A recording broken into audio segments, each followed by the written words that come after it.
Yeah, and I think, I'm particularly focused on breast and gynecologic cancer survivors because I feel like they've really been left behind by the medical system.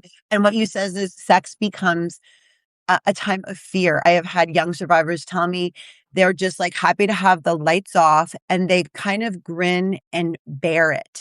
And many of them are, of course, undertreated with GSM, their genital urinary symptoms. But even if that is treated, there is still so much negativity associated.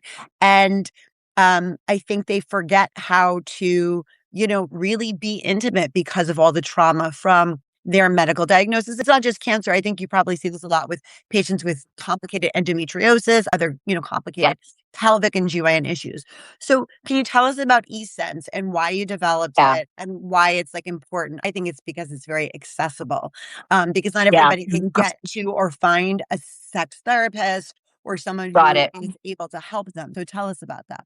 Yeah, absolutely. So, as I mentioned briefly, we have pretty strong evidence that these two psychological treatments, CBT and mindfulness, work really well, but we still have a gap in access to care. So, as you pointed out, people are paying out of pocket. They might be embarrassed to talk to a sex therapist. They might live too far. They might not know that sex therapists exist.